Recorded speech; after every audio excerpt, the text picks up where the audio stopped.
In April of 2026, a group of investors agreed to hand over 1.4 billion euros to save a single factory in northern Sweden. The factory made steel, the kind that doesn't exist yet anywhere else at scale. Steel made with hydrogen instead of coal. Steel that could quietly solve one of the hardest problems in industrial climate policy. The company building at Stegra had already burned through 6.5 billion euros and still wasn't finished. Construction had slowed to a crawl. The people running it needed a new investor, one big enough and patient enough to take the risk everyone else had just watched sink a different Swedish company months earlier. That earlier company was Northvolt, a battery maker that had once been valued at $20 billion and called the future of European electric vehicles. By March of 2025, it was bankrupt, $5.8 billion in debt, and Sweden's own state pension funds had written their entire $531 million investment down to zero. It was one of the largest corporate collapses in modern Swedish history. So when Stegra came looking for a rescue a year later, in a sector everyone had just watched implode, most serious money in Europe should have run the other way. They found one instead. A single family agreed to lead the rescue, putting in roughly 250 million euros of their own and becoming, overnight, the largest shareholder in what may be the most important industrial decarbonization project in Europe. If you follow business news even casually, you've probably never heard their name. And that's strange, because this isn't the first time this family has shown up at the center of something enormous. It's not even close to the first time. This family has been doing this in one form or another for 170 years. Building, buying, rescuing, and quietly running a piece of Sweden's economy so large that at one point it touched nearly half the value of the country's entire stock market. And they've done almost all of it without owning the things they control. That's not a metaphor. It's a specific, deliberate financial mechanism, and understanding it is the only way to understand how a family this powerful stayed this invisible for this long. Their name is Wallenberg, and to understand how they ended up rescuing a steel plant in 2026, we have to go backward, because every piece of the machine that made that rescue possible was built decades, sometimes a full century, before anyone involved was born. Start with 1997. That year, the man who had run the Wallenberg empire for most of 2 decades, Peter Wallenberg Sr., stepped back from Investor AB, the family's central holding company, and handed control to the next generation. Nothing about the transition made news outside Sweden. No fight, no lawsuit, no rupture. That on its own should already feel unusual. Family business empires almost never change hands quietly. Ask the Guggenheims, ask the Fords, ask nearly anyone whose name is attached to a fortune spanning multiple generations. But the Wallenbergs had built something specific to prevent exactly that kind of chaos, and by 1997 it had already been tested for 80 years. It's still happening today, in fact, on a schedule you could set a clock to. The family is currently about 30 members, deep into its 6th generation, ranging from small children to adults in their 30s, and roughly 6 of them have already been given active roles inside the empire. Under a structured program, the family's current leaders rotate meetings with small groups of that next generation every few weeks, walking them through the businesses, the foundations, and the history. Not because any one of them is being groomed to be the next singular patriarch, but because the system was never built to depend on a singular patriarch in the first place. That's worth holding on to as we go backward, because it's the payoff of everything that follows. Go back further. 1945 to 1947, the years the family's bank spent locked out of American financial markets entirely. During the Second World War, Stockholm's Enskilda Bank, the Wallenberg family's original institution, had done business with German industrial giants, including Bosch and IG Farben. And Swedish officials had leaned on Wallenberg family members personally to negotiate the country's wartime trade position with Germany, Britain and the United States all at once. The US Treasury Secretary at the time, Henry Morgenthau Jr., considered one of the Wallenberg brothers, Jacob, strongly pro-German, and Washington responded by blacklisting the bank. It stayed blacklisted until 1947. What actually happened during those years is still argued about. A 1989 book by researchers Gerard Alders and Cees Wiebers, titled Business at Any Price, alleged that the bank knowingly purchased assets stolen from Jewish owners in Nazi-occupied Holland, using paperwork designed to obscure where the assets had really come from, and that it helped conceal German ownership of companies from Allied authorities. Those claims have never been fully settled in any court or independent commission, and the family disputes the harshest interpretations. What isn't disputed is that a neutral country's biggest bank spent the deadliest years of the 20th century doing business with all sides at once. That the bank bought a controlling interest in several subsidiaries of the German industrial group Bosch between 1939 and 1941 under an arrangement letting Bosch buy them back once the war ended, and that doing so is exactly the kind of position that looks defensible in the moment and indefensible in hindsight. Notably, the family's own archive published a lengthy document in 2019 directly engaging with these questions rather than issuing a flat denial. An unusual choice for an organization this protective of its public image, and maybe its own small nod to how genuinely unresolved the record still is. There's a name that comes up constantly in any conversation about the Wallenbergs and the Second World War, and it deserves to be addressed directly, because most casual searches about this family return it first.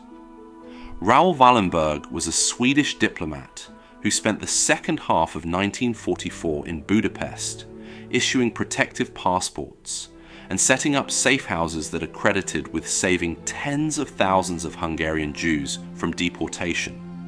In January of 1945, Soviet forces detained him. He was never seen again. His fate is still officially unresolved 8 decades later.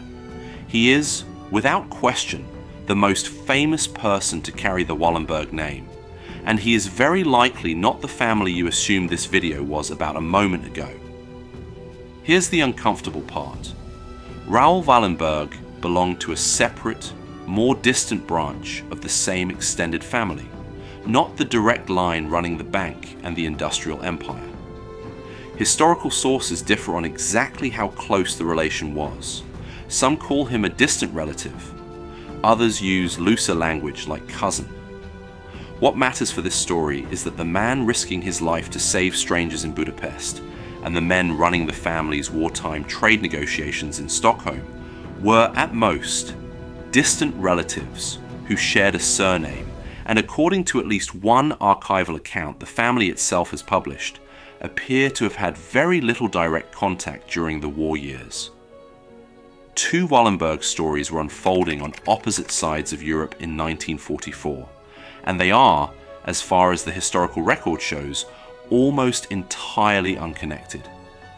If you remember one thing from this video, let it be that distinction, because it's the single most common point of confusion about this family, and getting it right changes how you should read everything else you're about to hear. Rewind past the war entirely, to March of 1932, and you find the moment the Wallenbergs stopped having to share the stage. For most of the 1920s, their only real rival for dominance of Swedish business was a man named Ivar Kreuger, the so-called Match King, who had built a global monopoly on matchstick production, financed by increasingly questionable accounting. When Kreuger died in Paris in March of 1932, in what was ruled a suicide amid the collapse of his financial empire, one of the Wallenberg brothers, Jacob, sat on the international committee formed to protect what was left for Kreuger's bondholders. The family that had spent decades as the second most powerful force in Swedish finance was now, without much competition left standing, simply the most powerful one. It's a pattern worth noticing early, because it repeats. The Wallenbergs' rivals kept overextending, kept collapsing, kept getting absorbed into the gap the Wallenbergs quietly filled, while the Wallenbergs themselves, generation after generation, somehow never made the same mistake. Now rewind further still. 1938. Knut Wallenberg, who had run the family bank for over 50 years and served as Sweden's foreign minister during the First World War, dies childless. This detail matters more than it sounds like it should. Because he had no heirs, Knut and his wife Alice didn't pass their fortune down a bloodline. They gave it to a foundation. The Knut and Alice Wallenberg Foundation, established back in 1917, became the vehicle for almost everything that followed. And by accident or design, it set the template every subsequent generation would copy. Wealth doesn't sit with individual family members. It sits in non-profit foundations, which fund Swedish scientific research, more than 50 billion Swedish krona of it since 1917, over 3 billion krona in 2025 alone, and which happen to also control the votes. That's the mechanism. That's the whole trick. And once you see it, you can't stop seeing it everywhere the Wallenberg name appears. Go back one more step, to 1916, and you'll find the moment it was built. New Swedish banking legislation that year made it illegal for a bank to hold long-term stakes in industrial companies. Most banks would have simply sold off their industrial shares and stayed banks. The Wallenbergs did something else.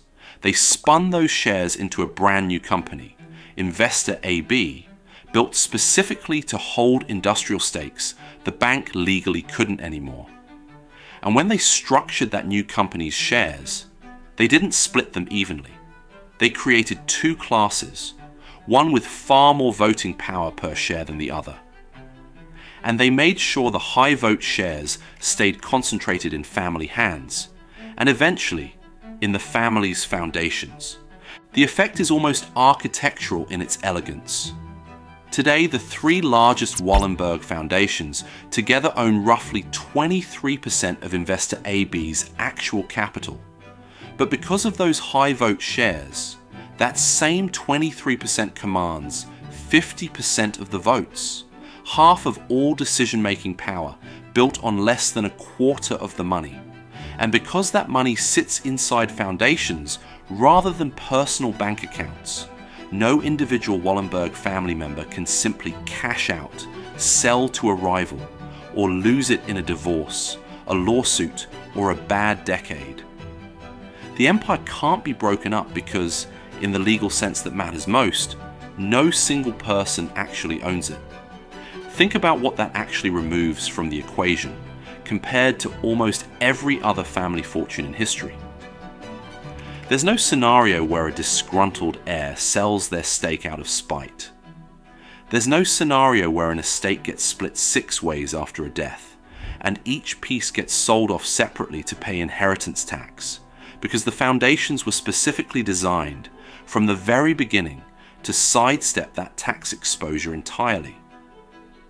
The money was never personal income to begin with, so there's nothing to tax when it changes hands between generations.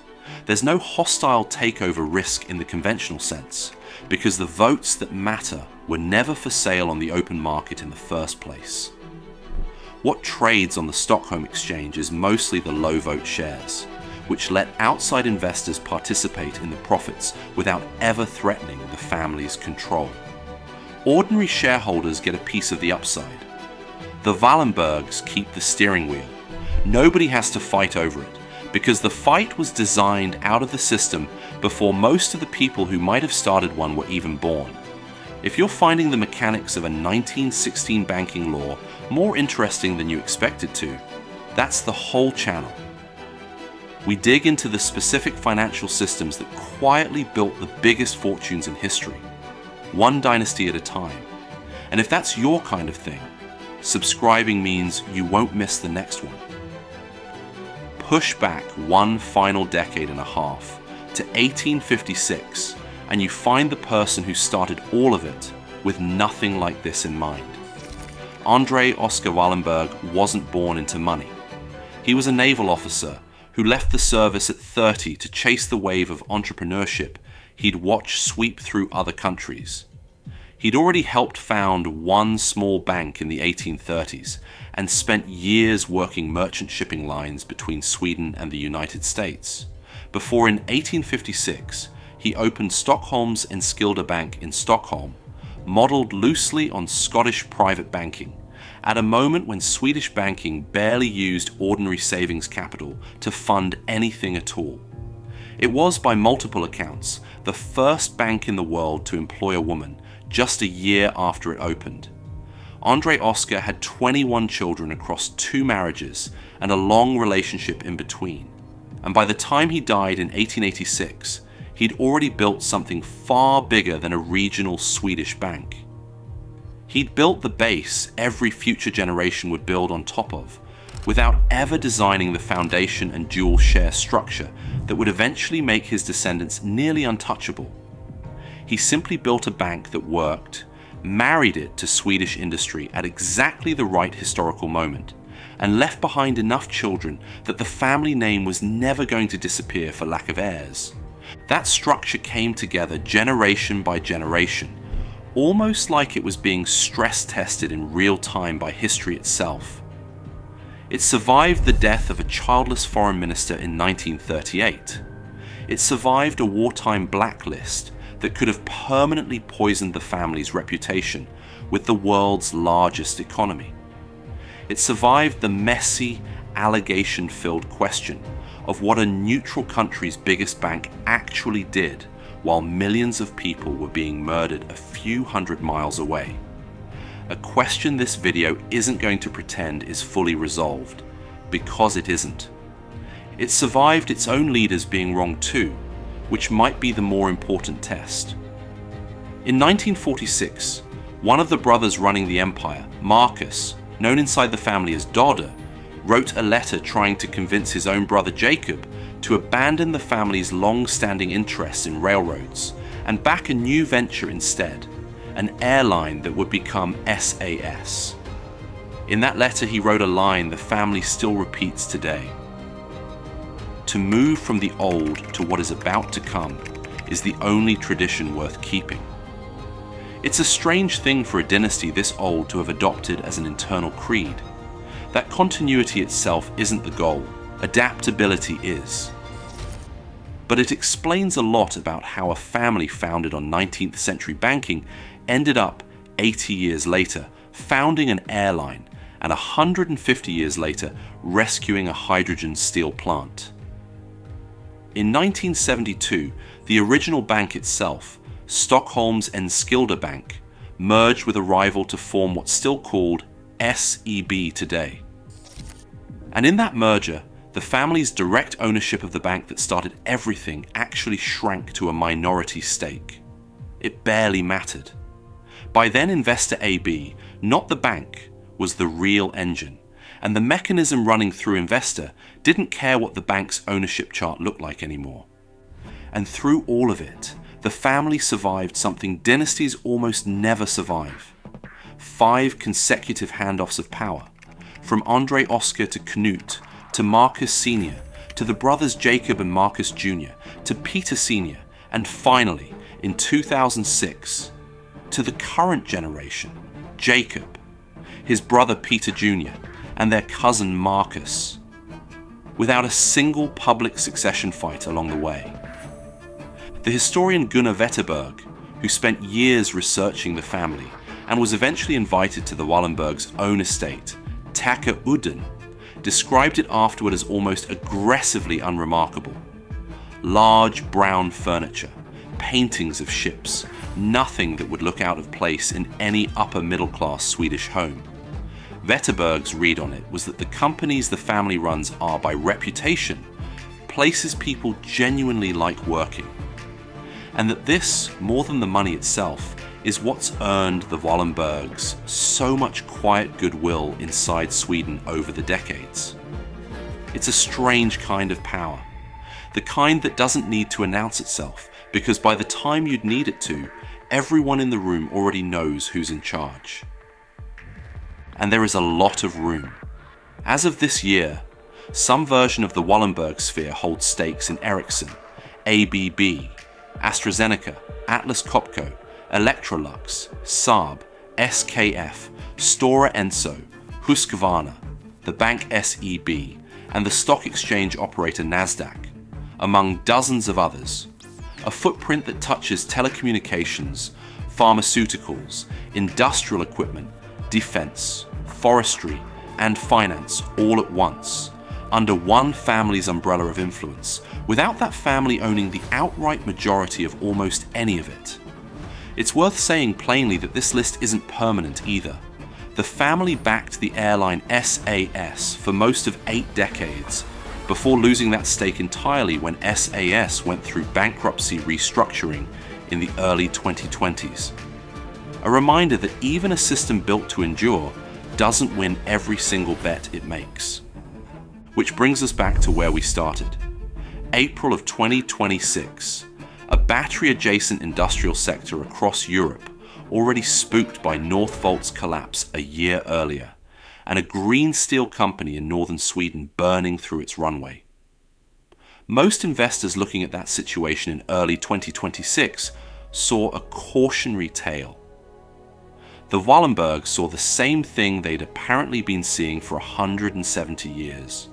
A long-term industrial bet that needed patient capital and a name attached to it that banks, governments, and other investors would trust without asking too many questions. They didn't need to explain themselves. They rarely do. Their own family motto, adopted back in 1931 by Marcus Wallenberg Sr., is 2 Latin words: esse non videri, to be, not to seem. Whether that originally meant something closer to focus on substance over appearance, or, as it's popularly understood in Sweden today, something closer to operate without being seen, is honestly still argued about by people who study the family closely. Either reading fits. Here's what all of this adds up to, and it's worth naming precisely, because it's not really a story about Sweden, or steel, or even one specific family. It's a story about a mechanism, one you can find in different clothes, sitting underneath some of the biggest companies in the world today. Call it the control premium. The control premium is what you get when you separate voting power from capital ownership. Concentrate the votes inside a structure that can't be broken up by inheritance or divorce. And then let that structure compound, quietly, across as many generations as it takes. What makes the Wallenbergs different isn't that they invented this idea. Every one of those families, in some form, arrived at the same basic insight. It's that the Wallenbergs built the version of it that runs on foundations instead of individuals, which means it doesn't just survive one strong founder or even one contentious will. It survives every generation after him, indefinitely, by design, because there's no single person's death, divorce, or bad decision that can ever put the votes up for sale.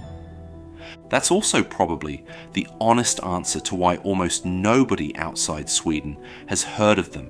Despite controlling a business empire, the Financial Times estimated in 2015 at roughly 250 billion euros, a figure Marcus Wallenberg himself didn't dispute, when a CNBC interviewer raised it to him directly in 2019.